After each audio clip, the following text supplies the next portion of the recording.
إن الحمد لله نحمده ونستعينه ونستغفره ونؤمن به ونتوكل عليه ونعوذ بالله من شرور أنفسنا ومن سيئات أعمالنا من يهده الله فلا مضل له ومن يضلله فلا هادي له وأشهد أن لا إله إلا الله وحده لا شريك له وأشهد أن محمدا عبده ورسوله أما بعد فإن خير الحديث كتاب الله وخير الهدي هدي محمد صلى الله عليه وسلم وشر الأمور محدثاتها وكل محدثة بدعة وكل بدعة ضلالة وكل ضلالة في النار فأعوذ بالله من الشيطان الرجيم بسم الله الرحمن الرحيم يا أيها الناس اتقوا ربكم الذي خلقكم من نفس واحدة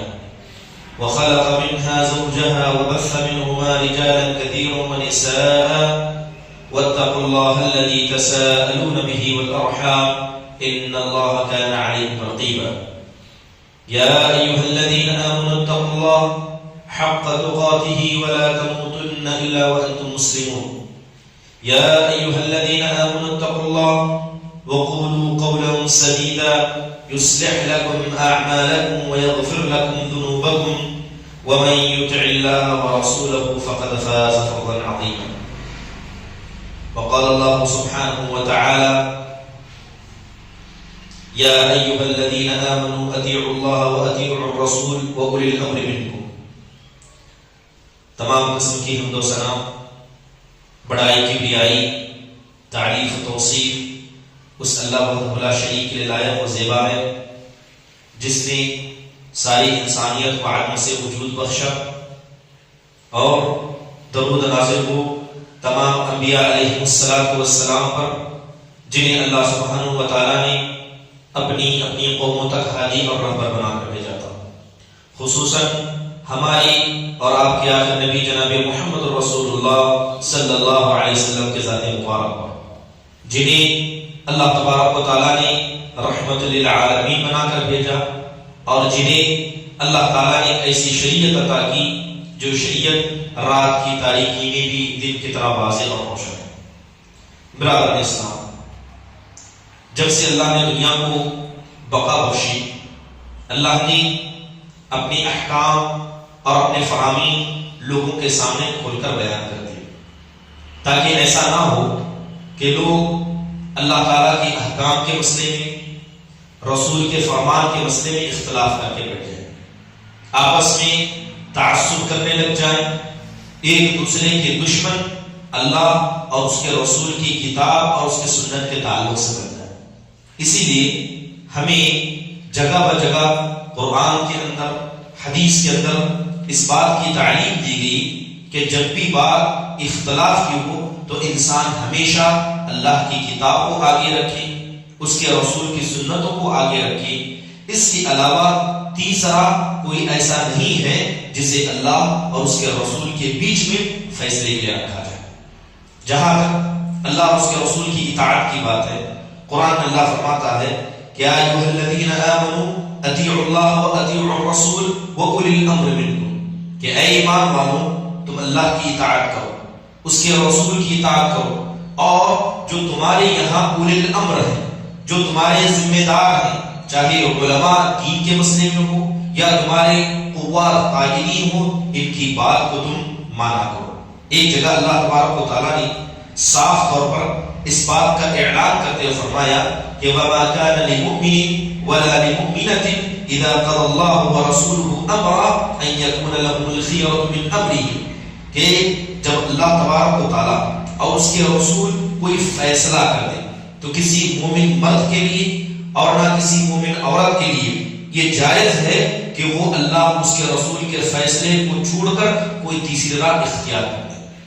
اب اگر اللہ اس کے رسول کا فیصلہ سامنے موجود ہے اور ان کو چھوڑ کر انسان کسی تیسری راہ کو اپناتا ہے تو یقیناً ایسا انسان اللہ کا بھی نافرمان ہے اور اس کے رسول کا بھی نافرمان ہے۔ برادران اسلام، جس طرح ایک مسلمان کو ہر وہ اچھی چیز پتہ ہونی چاہیے جسے ہم عبادت کہتے ہیں اور جس کے ذریعے وہ اللہ کا قریبی بنتا ہے. تو اسی طرح انسان کو ان گمراہ راستوں کے بارے میں بھی پتہ ہونا چاہیے کہ جن پر چل کر بہت سارے لوگوں نے ہلاکت کو اپنا مقدر بنایا. اسی لیے دیکھیں کہ صحابہ اکرام میں ایک صحابی تھے جنہیں حذیفہ بن یمان رضی اللہ عنہ کہا جاتا تھا. صحابہ آتے اللہ کے نبی کے پاس آ کر ہمیشہ خیر کے بارے میں پوچھا کرتے, اچھی چیزوں کے بارے میں پوچھا کرتے. مقصد کیا تھا؟ تاکہ ان اچھی چیزوں کو کر کے وہ اللہ کے قریبی بن سکے, اللہ کے رضا کو حاصل کر سکے. لیکن حضرت حذیفہ بن یمان جب بھی اللہ کے نبی کے پاس آتے برائی کے بارے میں سوال کرتے, فتنوں کے بارے میں سوال کرتے.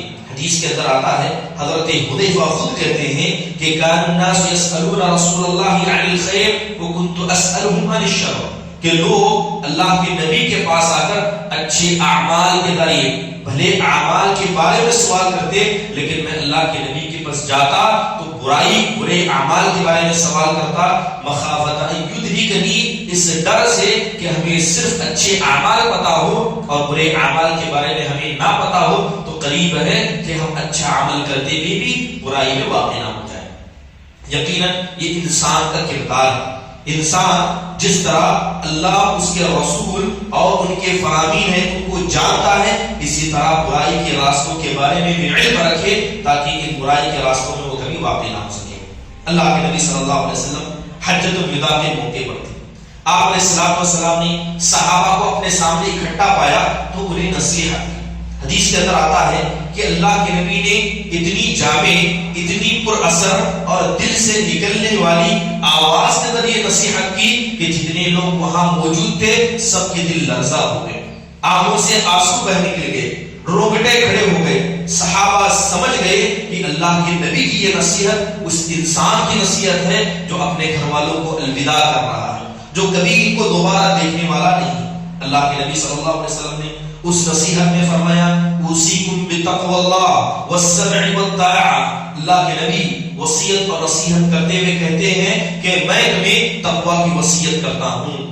معاملہ دنیا کا ہو, معاملہ آخرت کا ہو, ہر مسئلے میں اللہ سے ڈرنے والے بن جاؤ اور اسی طرح تم اللہ, اس کے رسول کے اور اپنے ذمہ داروں کی بات سننے والے بن جاؤ.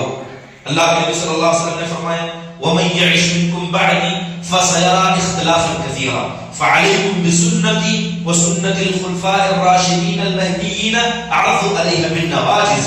اللہ کی نبی فرمانے لگی کہ میرے انتقال کے بعد, میرے چلے جانے کے بعد جو بھی شخص دنیا میں باقی رہے گا وہ اختلافات کو دیکھے گا, دین کے مسئلے میں اختلاف کو دیکھے گا, دنیا کے مسئلے میں اختلاف کو دیکھے گا, گھر کے اندر گھر کے باہر ہر جگہ اختلاف کو دیکھے گا. تو اللہ کے نبی فرماتے ہیں کہ ایسے وقت میں تم کتاب اللہ اور سنت رسول کو مضبوطی سے تھام لینا اور اپنے نوکیلے کچیلے داغوں سے انہیں پکڑ لینا, اس لیے کہ جو انسان اختلافات میں اللہ اس کے رسول کی طرف رجوع کرتا ہے ایسا ہی انسان امن والا ہوتا ہے.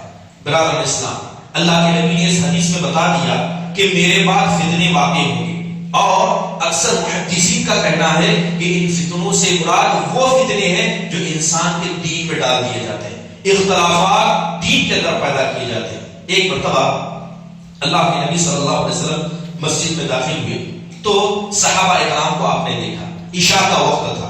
آپ علیہ السلام والسلام نے صحابہ کو مغرب کی نماز پڑھائی اور گھر میں داخل ہو گئے. جب آپ لوٹ کر آئے تو آپ نے انہی صحابہ کو اسی جگہ پر پایا جن کو آپ نے مغرب سے الوداع کرتے ہوئے دیکھا تھا. تو اللہ کے نبی صلی اللہ علیہ وسلم نے پوچھا, کیا تم مغرب سے ابھی تک یہی بیٹھے ہو؟ تو صحابہ نے کہا کہ ہاں. اے اللہ کے نبی, ہم یہیں بیٹھے ہیں. اللہ کے نبی صلی اللہ علیہ وسلم نے کہا کہ تمہیں کس غرض نے یہاں بٹھا دیا؟ تو صحابہ نے کہا, اے اللہ کے نبی, ہم نے آپ کے پیچھے نماز ادا کی تو ہم نے چاہا کہ عشاء کی نماز تک آپ کا انتظار کریں, اور جس طرح مغرب آپ کے پیچھے ادا کی ہم عشاء بھی آپ کے پیچھے ادا کریں. اللہ کے نبی صلی اللہ علیہ وسلم خوش ہو گئے, آسمان کی طرف انگلی اٹھائی اور اللہ سے کہا کہ اے اللہ, تو گواہ رہنا کہ اسی مقصد کے خاطر یہاں بیٹھے ہوئے. پھر اللہ کے نبی صلی اللہ علیہ وسلم نے ایک عظیم پیغام دیا. آپ نے فرمایا, النجوم امنۃ للسماء فَإِذَا ذَهَبَتِ النُّجُومُ أَتَى السَّمَاءَ مَا يُوعَدُ. اللہ کے نبی کہنے لگے کہ اس بات کو غور سے سنو کہ یہ ستارے یہ آسمان کے لیے امانت ہے, جب یہ ستارے چلے جائیں گے، یہ آسمان کی امانت ختم ہو جائے گی، تو جو وعدہ اللہ نے آسمان سے اسے ادھیڑ دیے جانے کا، اسے لپیٹ کر ہٹا دیے جانے کا جو وعدہ اللہ نے آسمان سے کیا ہے، وہ وعدہ ضرور آئے گا۔ پھر اللہ کے نبی کہنے لگے انا امنۃ لاصحابی، کہ میں میرے صحابہ کے لیے امن کا پیغام ہوں، جب تک میں موجود ہوں میرے صحابہ کے ساتھ فتنہ انگیزی نہیں ہو سکتی، لیکن جب میں چلا جاؤں تو یقیناً فتنے تمہارے پاس آئیں گے۔ پھر آپ کہنے لگے کہ میرے صحابہ میری امت کے لیے امن کے ضامن ہیں، جب تک یہ موجود ہیں زمین میں فتنے نہیں آ سکتے، لیکن جب یہ صحابہ چلے جائیں گے تو زمین کے اندر فتنے ہی فتنے ہوں گے۔ اور اللہ کے نبی صلی اللہ علیہ وسلم نے صحابہ کی موت کو فتنے کا دروازہ کہا، کہ صحابہ کی موت یہ فتنے کا وہ دروازہ ہے جس کے بعد فتنے رکنے والے نہیں ہیں۔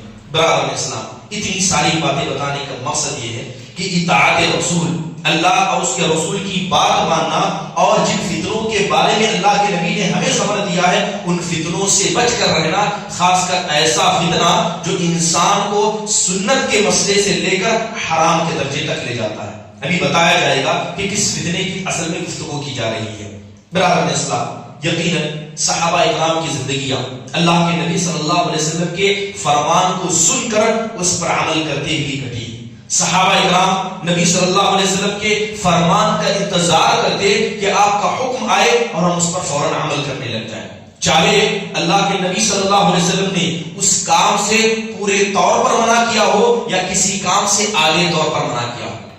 حدیث مشہور ہے کہ نبی صلی اللہ علیہ وسلم نے ایک صحابی رسول کے ہاتھ میں سونے کی انگوٹھی دیکھی، آپ علیہ الصلوۃ والسلام نے اسے کھینچا اور پھینک دیا اور کہا کہ کسی مرد کے لیے جائز نہیں ہے کہ وہ سونے کا استعمال کرے، جس نے اس سونے کا استعمال کیا اس نے ایک حرام کام کو انجام دیا۔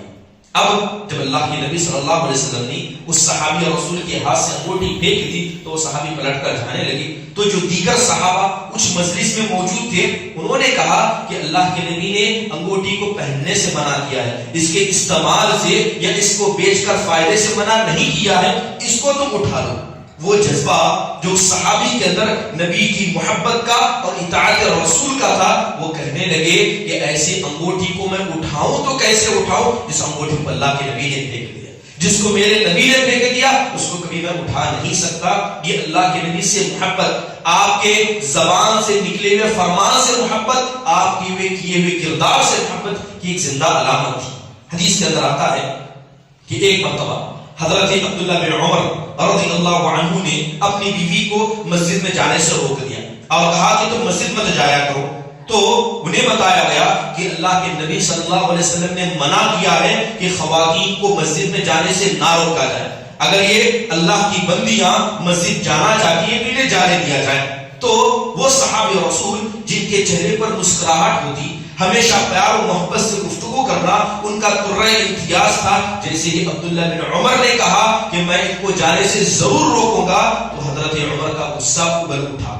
حضرت عمر کہنے لگے کہ میں تمہیں اللہ کے رسول کی حدیث سنا رہا ہوں کہ نبی صلی اللہ علیہ وسلم نے خود سے جانے والی خواتین کو مسجد میں جانے سے منع فرمایا اور تم کہتے ہو کہ میں روکوں گا۔ مارے غصے کے ابل پڑے اور قریب تھا کہ اس کوڑے سے جس کو مارے غصے کے حضرت عمر نے اٹھایا تھا اپنے بیڑے سے اس کوڑے کو مار دے۔ یہ نبی صلی اللہ علیہ وسلم سے محبت کی علامت تھی، آپ کی سنت سے علامت تھی کہ سامنے چاہے بیٹا ہو، آپ کی محبوب اولاد ہو، اگر نبی کی سنت کی مخالفت کی جائے تو نبی کی محبت سے، آپ کی سنت سے بڑھ کر دنیا کا کوئی شخص نہیں ہو سکتا، چاہے وہ آپ کا لخت جگر ہی کیوں نہ ہو، چاہے وہ آپ کا نور نظر ہی کیوں نہ ہو۔ صحابہ اکرام نبی صلی اللہ علیہ وسلم کے فرمان کو سن کر فوراً عمل کرنے والے تھے، اور یہ جذبہ ہی تھا جس کی وجہ سے اللہ تبارک و تعالیٰ کی رضامندی ان کو ملی۔ حضرت عبداللہ بن مسعود رضی اللہ عنہ واقعہ مشہور، اپنی لونڈی کو مار رہے تھے، اس سے غلطی ہوئی، اسے ڈانٹ رہے تھے اور انہوں نے کوڑا اٹھا کر رکھا تھا۔ اللہ کے نبی کا گزر حضرت عبداللہ بن مسعود رضی اللہ عنہ کے گھر سے باہر ہوا۔ اللہ کے نبی نے کہا اعلم یا ابا مسعود، اعلم یا ابا مسعود، اے ابو مسعود اس بات کو سن لو، اے ابو مسعود خبردار ہو جاؤ۔ جیسے ہی حضرت عبداللہ بن مسعود نے ایک ڈانٹنے والے کی، ایک ڈرانے والے کی آواز کو پیچھے سنا، پلٹ کر دیکھا تو وہ پیارے نبی جناب محمد رسول اللہ صلی اللہ علیہ وسلم تھے، اور آپ کہہ رہے تھے کہ اے عبداللہ بن مسعود، جتنی طاقت جتنی قدرت تم اپنی لونڈی پر رکھتے ہو، اس سے زیادہ قدرت اور طاقت اللہ تم پر رکھتا ہے، تو لہذا کسی پر ظلم کرنے سے بچنا، کیونکہ اللہ تعالیٰ کی ذات انصاف کرنے والی ہے، اور ظالموں کے ساتھ بھی اللہ انصاف کرنے والا ہے۔ فوراً عمل سے رک گئی، مسجد میں داخل ہو رہے تھے، اللہ کے نبی نے مسجد کے اندر جمعہ کے دن کچھ صحابہ کو کھڑا دیکھا تو کہا کہ بیٹھ جاؤ۔ عبداللہ بن مسعود جو مسجد کے دروازے کے باہر تھے، انہیں نہیں پتا کہ یہ حکم کس کو دیا جا رہا ہے، کس مقصد سے دیا جا رہا ہے، لیکن نبی کے زبان سے نکلا، مسجد کے دروازے پر ہی بیٹھ گئے۔ اسے کہا جاتا ہے محبت کا جذبہ۔ برادر اسلام، نبی صلی اللہ علیہ وسلم جب کھانے بیٹھتے تو آپ کو کدو پسند تھا، کدو سے محبت کرنا یہ نبی سے محبت کی علامت ہے، لیکن یہ نبی صلی اللہ علیہ وسلم کی سنت نہیں ہے کہ کوئی آدمی کھائے تو یہ سمجھ کر کھائے کہ نبی صلی اللہ علیہ وسلم کھاتے تھے، آپ نے اس کا حکم دیا تو یہ سنت ہے۔ یہ بات الگ ہے کہ نبی کو جو چیز پسند تھی اسے پسند کرنا بھی نبی سے محبت کی علامت ہے۔ اب نبی صلی اللہ علیہ وسلم جب کھانے بیٹھتے، دسترخوان پر اگر کدو ہوتا تو نبی صلی اللہ علیہ وسلم اس ہانڈی میں کدو کو ڈھونڈ ڈھونڈ کر کھایا کرتے۔ بہت سارے صحابہ کرام ایسے تھے جنہیں فطری طور پر کدو نہیں پسند تھا، لیکن نبی کے مارے محبت میں اور اللہ تبارک و تعالیٰ سے امید لگاتے ہوئے کہ ہم نبی سے مارے محبت کرتے ہوئے کدو کھا رہے ہیں، صحابہ کرام اس عمل کو کیا کرتے۔ برادر اسلام، آج ہماری امت کا حال دیکھیں، بہت سارے لوگ ہیں، بہت سارے فرقے ہیں، ایسے فرقے ہیں جو ہر فرقہ اپنے آپ کو اللہ اور اس کے رسول کی بات ماننے کا دعویٰ کرتا ہے، لیکن یہ بات دعوی کی تو کرتے ہیں، لیکن اتنا ہی تعصب، اتنی ہی مذہب کو لے کر تقلید یا اندھی تقلید کہیں یا مذہب کے تعلق سے، اپنے امام کے تعلق سے تعصب لوگوں کے اندر کوٹ کوٹ کر بھرا ہے۔ اب یقیناً انسان کو اللہ اس کے رسول کی اعمال سے، اللہ اور اس کے رسول کے احکام سے محبت ہونی چاہیے، لیکن یہ محبت کبھی بھی انسان کو ایک مسلمان کے ساتھ، ایک ایسے انسان کے ساتھ جو اللہ اور اس کے رسول کی بات کرتا ہے، اس کے ساتھ تعصب پر نہیں ابھار سکتا۔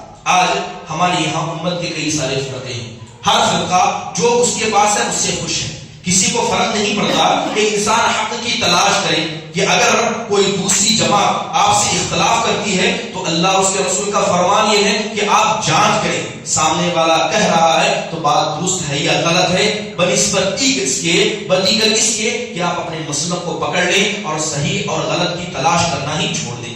بہت سارے جماعتوں کے اندر دیکھا جاتا ہے، کہا جاتا ہے کہ تم اس سے بات نہ سنو، تم اس کی مسجد میں مت جاؤ، اس سے ہم کلام نہ کرو۔ یاد رکھیں اللہ ہر شخص سے حساب لینے والا ہے۔ اگر اللہ نے آپ کو عقل سلیم دی ہے تو آپ کا فرض بنتا ہے کہ صحیح حدیثوں کو آپ تلاش کریں، صحیح موقف کو آپ تلاش کریں اور اس کی جستجو میں لگ کر رہیں، یہی مومن کا کردار ہونا چاہیے۔ اگر آپ کے سامنے کوئی دین کا مسئلہ پیش کرتا ہے تو آپ کو پتہ کرنے کا یہ حق ہے کہ یہ بات کہی جا رہی ہے سچ ہے یا درست ہے۔ آج تعصب ہمارے یہاں بھر چکا ہے، مسلمانوں کے اندر تعصب ہے، مسجدوں کے تعلق سے تعصب ہے، لباس کے تعلق سے تعصب ہے، یہاں تک کہ پہنی جانے والی ٹوپی، پہنا جانے والا کپڑا تک جماعتوں کی پہچان بن چکا ہے، اور ہماری تعصب کا معیار یہاں تک پہنچ چکا ہے۔ برادر اسلام، یقیناً تعصب کے بہت ساری وجہ جن کی وجہ سے تعصب ہمارے بیچ میں پھیل گیا۔ سب سے پہلی وجہ یہ ہے کہ مسلمانوں نے جماعت کو چھوڑ دیا۔ اپنے جو لوگ جو نماز پڑھتے ہیں، ایک قبلے کی جانب سجدہ کرتے ہیں، ایک عیدگاہ میں جا کر نماز پڑھتے ہیں، کاش کتنا بہتر ہوتا کہ دل بھی اسی طرح مل کر رہتے۔ جب ہم نے جماعتوں کو بانٹ دیا تو یاد رکھیں جب جماعتیں بٹ جاتی ہیں تو دل بھی بٹ جاتے ہیں، جب مسجدیں بٹ جاتی ہیں تو دل بھی بٹ جاتے ہیں، اور یہ دل کا بٹنا یہ وہ فتنہ ہے جس فتنے کا ذکر اللہ کے نبی صلی اللہ علیہ وسلم نے اپنے زمانے میں کیا تھا کہ جب تک میں موجود ہوں تمہارے لیے امن ہے، تم اپنے دین میں فتنے میں مبتلا نہیں کیے جاؤ گے۔ صحابہ جب تک زندہ ہیں زمین کے اندر دین کے مسئلے میں فتنہ نہیں آئے گا۔ نبی کا جانا، صحابہ کا جانا یہ فتنے کے واقع ہونے کی زندہ علامتیں۔ برادر اسلام، صدیق حسن خان قنوجی رحمہ اللہ اپنی کتاب کے اندر بڑی پیاری بات لکھتے ہیں، کہتے ہیں کہ آج جب میں ہندوستان کا ماحول دیکھتا ہوں کہ کچھ لوگ اپنے آپ کو جماعت کا پابند کرتے ہیں، کچھ لوگ اپنے آپ کو مسئلے کی بندشوں میں باندھ دیتے ہیں، جب میں ان کے بیچ میں دیکھتا ہوں تو مجھے بڑا تعجب ہوتا ہے کہ یہ لوگ چھوٹی چھوٹی سنتوں کے مسئلے میں اختلاف کرتے ہیں۔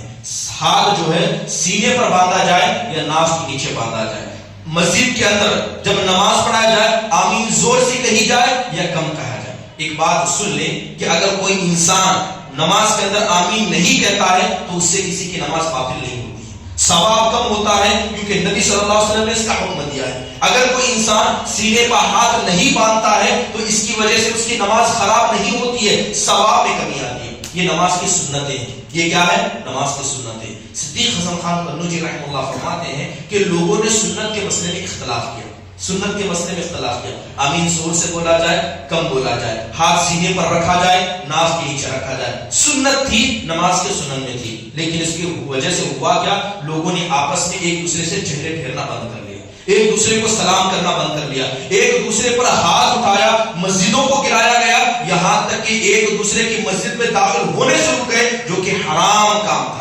ایک سنت کی وجہ سے ہزارے حرام کام کو ہم مسلمانوں نے ادا کیا، اس سے بڑھ کر فتنہ کیا ہو سکتا ہے؟ اور یہ تعصب کی زندہ علامتیں ہیں۔ چاہے آج ہندوستان کا ماحول دیکھیں، مسجدیں بڑھ چکی ہیں، ایک دوسرے کی مسجد میں لوگ داخل نہیں ہوتے۔ یہ مسجد اللہ کا گھر ہے، یہ اس کے رسول کے فرامین سنانے کا گھر ہے، مسجد اللہ کی ہے۔ کس کی مجال کہ کسی غیر جماعتی کو، جیسے لوگ کہتے ہیں کہ کسی مسجد میں جانے سے روکا جائے، لیکن ہمارا تعصب یہاں تک پہنچ گیا کہ ہم نے چھوٹی چھوٹی سنتوں کی وجہ سے ایک مسلمان جس سے محبت کرنا واجب تھا، اس محبت کو چھوڑ دیا، حرام کاموں کو انجام دیا۔ کس لیے؟ صرف سنتوں کو ادا کرنے کے لیے۔ اس کے برعکس دیکھا جائے کہ ایک انسان جو آپ کے مسلک کا نہیں ہے، لوگ اس سے نفرت کرتے ہیں، وہی نفرت ایک شرابی سے نہیں کرتے، وہی نفرت ایک جھوٹ بولنے سے نہیں کرتے، جبکہ جھوٹ بولنے والا حرام کام کر رہا ہے، چوری کرنے والا حرام کام کر رہا ہے۔ ایک حرام کام کرنے والے سے ہمیں نفرت نہیں ہے، لیکن جو آدمی ایک سنت کو چھوڑ دیتا ہے اس سے ہمیں نفرت ہے۔ یہ شیطان کا فتنہ نہیں تو اور کیا ہے؟ شیطان نے ہمیں صحیح راہ سے بھٹکا کر گمراہی کے اس راستے پر کھڑا کر دیا کہ سنتوں کے مسئلے میں ہم نے بڑے بڑے حرام کاموں کو انجام دیا۔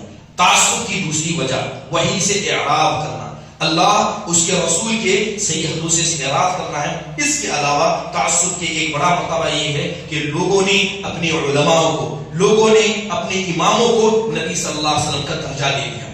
آپ جانتے ہیں کہ اللہ کے نبی صلی اللہ علیہ وسلم کے علاوہ جس کی بھی بات ہو اس کی بات کو لیا بھی جا سکتا ہے اور ٹھکرایا بھی جا سکتا ہے۔ امام مالک بن دینار سے پوچھا گیا کہ یہ بتائیے کہ کس کی بات کو ہم لیں اور کس کی بات کو چھوڑیں، تو امام مالک نے قبر کی جانب اشارہ کیا۔ کس کی قبر کی جانب؟ اللہ کے نبی صلی اللہ علیہ وسلم کی قبر کی جانب اشارہ کرتے ہوئے کہا کہ اس قبر کے والے کے علاوہ ہر کسی کی بات کو لیا بھی جا سکتا ہے، ٹھکرایا بھی جا سکتا ہے، لیکن اس قبر والے کی بات کو کبھی ٹھکرایا نہیں جا سکتا۔ وہ کون تھے؟ جناب محمد رسول اللہ صلی اللہ علیہ وسلم تھے۔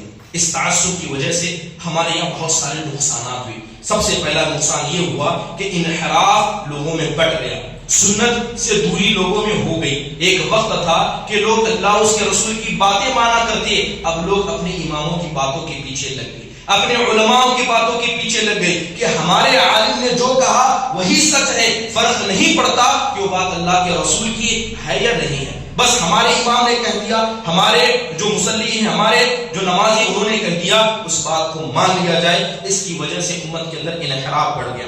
یاد رکھیے کہ یہی وجہ تھی، یہی انحراف تھا جس کی وجہ سے اللہ تبارک و تعالیٰ نے نصارہ کو گمراہ کر دیا۔ وہ نصارہ جو اللہ اس کے رسول سے محبت کا دعویٰ کرتے تھے، گمراہی کی وجہ بن گئے، یہاں تک کہ اللہ تبارک و تعالیٰ نے فرمایا یا ایھا الذین آمنوا لا تغلوا فی دینکم ولا تقولوا علی اللہ الا الحق۔ اللہ کہتا ہے کہ اہل کتاب، اے نصارہ، تم اپنے دین کے مسئلے میں غلو نہ کرو، کہ تم اپنے اماموں کی بات کو مان کر، اپنے اولیاء کی بات مان کر ان کے حق میں اتنا نہ غلو کرو کہ سامنے والا اللہ اس کے رسول کی حدیث سنا رہا ہے اور اس حدیث کو انکار کر کے تم اپنے امام کو بڑا کر دو، تو یہ دین میں غلو ہے۔ اور یہ غلو کیا ہے؟ اللہ اور اس کے رسول کے فرامین کو چھوڑنے کی وجہ سے اور تعصب کی وجہ سے ہمارے بیچ میں پیدا ہوا۔ برادر اسلام، تعصب کا ایک بڑا نقصان یہ ہوا کہ لوگوں نے اپنے علماء کی بیجا تعریف کرنا شروع کر دیا۔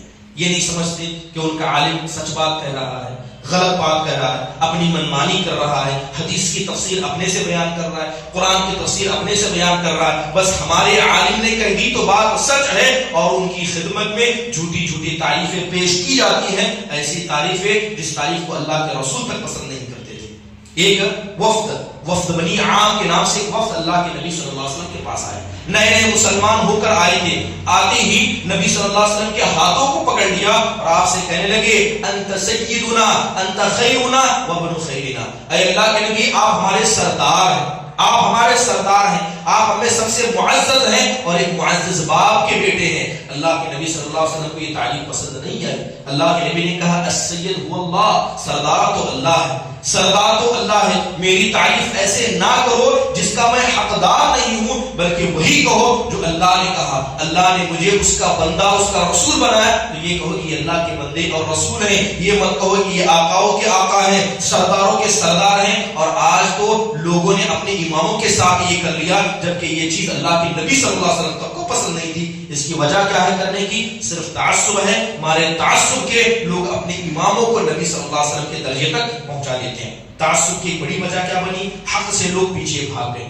تعصب جب لوگوں میں پھیل گیا تو فرق نہیں پڑتا کہ بات سامنے صحیح حدیث کی جا رہی ہے یا ضعیف حدیث کی جا رہی ہے. اگر بات ہمارے مسلک کے مخالف ہے تو اسے انکار کیا جائے. یہی ان لوگوں کا مسلک ہے اور بہت سارے لوگوں کا مسلک بن گیا. حضرت عمر بن عاص رضی اللہ عنہ قوم کے سمجھدار انسان تھے. کیسے؟ قوم کے سمجھدار انسان، قوم کے لوگوں میں فیصلہ کرنے والے تھے، لیکن اسلام لانے میں سب سے تاخیر کی، لیٹ مسلمان ہوئے. حضرت عبداللہ بن عمر بن عاص سے پوچھا گیا کہ ہم نے زمانے جاہلیت میں آپ سے سمجھدار انسان کسی کو نہیں پائے، لیکن آپ نے نبی صلی اللہ علیہ وسلم کی دعوت لانے سے انکار کیا، اتنی تاخیر سے آپ مسلمان ہو گئے. تو حضرت عمر بن عاص کہا کرتے کہ مجھے تعصب نے نبی پر ایمان لانے سے روک دیا. میں نے اپنے قوم کو دیکھا کہ میرے قوم والے نبی کو پسند نہیں کرتے تھے، ان کی دعوت کو پسند نہیں کرتے تھے، لیکن مجھے آپ کی دعوت پسند تھی. مجھے پتا تھا کہ آپ سچے ہیں، لیکن قوم کی نفرت کے لیے، قوم کی محبت کے خاطر اور نبی سے اور قوم کے تعصب کے خاطر میں نے اسلام اتنے تاخیر سے قبول کیا. اور یہی آج حال بہت سارے مسلمانوں کا ہے. حق بات بتائی جاتی ہے تو قبول نہیں کرتے. کیوں؟ کیونکہ کسی جماعت سے ہمیں تعصب ہے. تعصب اگر کسی سے ہونا چاہیے تو وہ شیطان سے ہونا چاہیے، شیطان کے راستے سے ہونا چاہیے. اس آدمی سے تعصب نہیں ہونا چاہیے جو اللہ اس کے رسول کی بات آپ کے سامنے کہہ رہا ہے. مسلمان ہم تو وہ ہیں اگر شیطان بھی اگر ہمیں سچ بات بتائے تو اس کی بات بھی قبول کرنے کے لیے تیار ہے. یہ کیا فرق پڑتا ہے کہ سامنے والا ہماری جماعت کا ہے یا نہیں ہے؟ آج مسلمانوں کا حال ہی ہو گیا. حضرت ابو ہریرہ کو اللہ کے نبی صلی اللہ علیہ وسلم نے خزانے کا ذمہ دار، بیت المال کے مال کا ذمہ دار بنایا. شیطان نے آ کر مال چرانا چاہا. حدیث مشہور ہے، شیطان نے کہا کہ اگر ایک اچھی بات بتاؤں تو مانو گے. تو حضرت ابو ہریرہ نے اس کی بات کو سن کر اللہ کے نبی کو بتایا تو اللہ کے نبی نے کہا کہ وہ جھوٹا ہے مگر اس نے تمہیں سچی بات بتائی. اللہ کے نبی نے اور حضرت ابو ہریرہ نے ایک شیطان سے بھی اچھی بات کو قبول کیا. یہ مسلمان ہے. بنسبت یہ کہ ہم کسی کو دیکھیں اور کہیں کہ ہماری جماعت کا نہیں ہے تو اس کی بات کو کیسے قبول کریں؟ یقیناً یہ تعصب کی ایک زندہ مثال ہے. اس کے علاوہ تعصب کی وجہ سے لوگوں میں کیا ہے؟ بدعتیں پھیل گئی. جب لوگوں نے اپنے اماموں کی تعصب کیا، حق بات کو چھوڑ کر یا حق بات کو تلاش کرنے کے بجائے اپنے ہی مسلک پر اٹے رہے یا اپنے ہی دین کے مسئلے میں رہے، ایسے لوگ بہت ساری بدعتوں میں مبتلا ہو گئے. جیسے کہ امام ابن تیمیہ رحمہ اللہ فرماتے ہیں کہ لوگوں نے اپنے ائمہ کے مسئلے میں اتنا تعصب کیا کہ اگر امام کے مسئلے میں کوئی انسان جھوٹی بات بھی کہہ دے تو لوگ فوراً قبول کر لیتے ہیں. یہ نہیں سوچتے کہ امام کے تعلق سے یہ جو بات کہی جا رہی ہے یہ بات سچی ہے یا جھوٹی ہے. برادر اسلام، تعصب کا سب سے بڑا نقصان یہ ہوتا ہے کہ اگر کوئی آدمی اللہ اور اس کے رسول کے فرامین کو چھوڑ کر کسی مسئلے میں تعصب کرتا ہے، ایسے لوگوں کے عمل کو اللہ کبھی قبول نہیں کرتا ہے. نبی صلی اللہ علیہ وسلم اسی لیے اللہ سے دعا کرتے، کیا کرتے؟ اللہم انی اسألک علما نافعا ورزقا طیبا وعملا متقبلا. اللہ سے دعا کرتے کہ اے میرے پروردگار، میں ایسے علم کا سوال تجھ سے کرتا ہوں جو میری ذات کو فائدہ پہنچائے، ایسے رزق کا سوال کرتا ہوں جو پاک ہو، اور ایسے عمل کا تجھ سے سوال کرتا ہوں جو قبول کیا جائے. ہر عمل انسان کا قبول نہیں کیا جاتا ہے، اور جو لوگ اللہ اس کے فرامین کو چھوڑ کر ایسے لوگوں کی بات کو مانتے ہیں جو کبھی اللہ اس کے رسول کے درجے پر نہیں آتے ہیں، تو ایسے لوگوں کے عمل کبھی اللہ تبارک و تعالیٰ کے سامنے قبول ہو نہیں سکتے. سلف صالحین کہا کرتے کہ لوگ نماز پڑھتے ہیں، نماز کس کے لیے پڑھتے ہیں؟ صرف اللہ کے لیے پڑھتے ہیں، لیکن بہت سارے نمازی نماز پڑھ کر بھی گناہ کماتے ہیں، نماز پڑھ کر بھی گناہ کماتے ہیں، اس اعتبار سے کہ وہ نماز اللہ کے لیے پڑھتے ہیں مگر اس کے رسول کے طریقے پر نہیں پڑھتے. اس کے رسول نے جو طریقہ بتایا ہے اس طریقے کو چھوڑ کر دوسرے دوسرے طریقے پر نماز پڑھتے ہیں، ایسے نمازی نماز پڑھ کر اپنے لیے اپنے ساتھ گناہ کو گھر کو لے کر جا رہے ہیں۔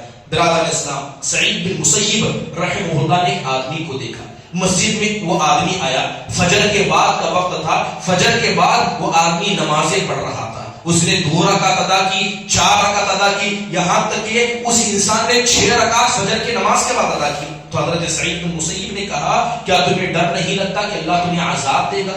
کیا تمہیں ڈر نہیں لگتا کہ تمہیں اللہ عذاب دے گا؟ تو انسان کہنے لگا کہ اللہ مجھے نماز پڑھنے کی وجہ سے عذاب دے گا؟ میں نے 2 کی جگہ 4 پڑھا، 4 کی جگہ 6 پڑھا، کیا نماز پڑھنے کی وجہ سے مجھے عذاب دے گا؟ تو سعید بن مسیب کہتے ہیں اللہ تمہیں نماز پڑھنے کی وجہ سے نہیں بلکہ نبی کے طریقے کو چھوڑنے کی وجہ سے عذاب دے گا۔ نبی نے فجر کے بعد 2 رکعت سے زیادہ نماز نہیں پڑھی، اور وہ نماز جو نبی صلی اللہ علیہ وسلم کی فجر سے پہلے چھوٹ جایا کرتی۔ اگر نبی کے طریقے کو چھوڑ کر انسان نماز پڑھتا ہے تو ایسی نماز سے اللہ عذاب بھی دیتا ہے۔ اس لیے ضروری ہے کہ ہم نماز پڑھیں تو نبی کے صحیح طریقے پر پڑھیں۔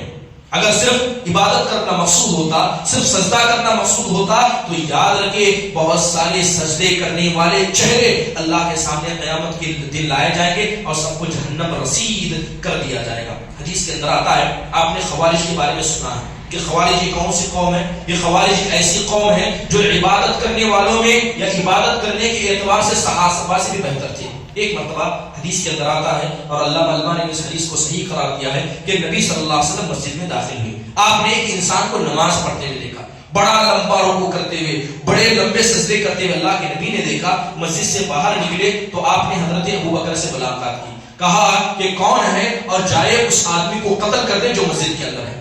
حضرت ابوبکر نے کہا اللہ کے نبی آپ کے حکم کی تعمیل میں کروں گا، میں قتل کروں گا۔ مسجد میں داخل ہوئے تو کیا دیکھا کہ وہ انسان سجدے میں۔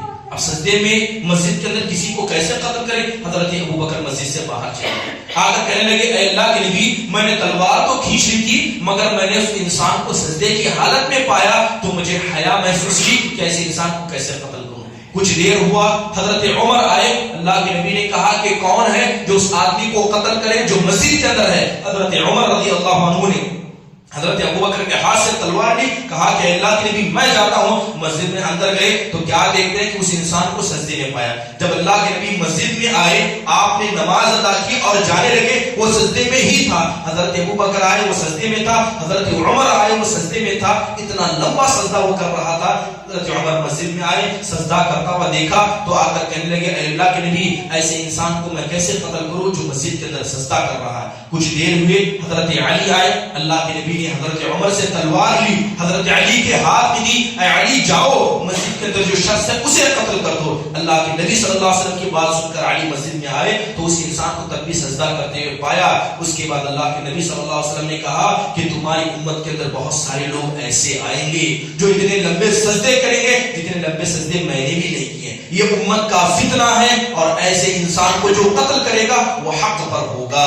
تو یہ خوارج ہیں جو نماز پڑھنے کے اعتبار سے، لمبے سجدے کرنے کے اعتبار سے اتنے لمبے سجدے کریں گے جتنے لمبے سجدے نہ اللہ تبارک و تعالیٰ کے رسول نے کیے نہ اس کے صحابہ نے کیے، تو یقیناً کسی کی نماز کسی کی اچھائی کی علامت نہیں ہے۔ کسی کے لمبے لمبے جبہ پہننا ان کی اچھائی کی علامت نہیں ہے۔ انسان کی اچھائی کی علامت یہ ہے کہ وہ اللہ اس کے رسول کی بات کو مانے اور اس کے طریقے پر چلے۔ انسان اگر مسجد بڑی بنا لیتا ہے اور دعوت و تبلیغ کے نام پر جگہ جگہ گھومتا ہے، اپنے آپ کو حق پر سمجھتا ہے، تو اللہ کے نزدیک کبھی حق پر نہیں ہو سکتا جب تک کہ وہ اللہ اس کے رسول کے طریقے کو نہ اپنائے۔ اس لیے ضروری ہے کہ یہ تعصب جو ہمارے بیچ میں پھیلا ہے اسے ختم کیا جائے، اور جہاں پر اللہ اس کے رسول کی بات صحیح ہو اس کو قبول کیا جائے اور اسی کے سامنے سر کو جھکایا جائے۔ اللہ تعالیٰ سے دعا ہے کہ اللہ تبارک و تعالیٰ ہم مسلمانوں میں سے تعصب کو دور کرے، ہم سب کو ایک اور نیک بنائے۔ آمین۔ وآخر دعوانا الحمدللہ رب العالمین۔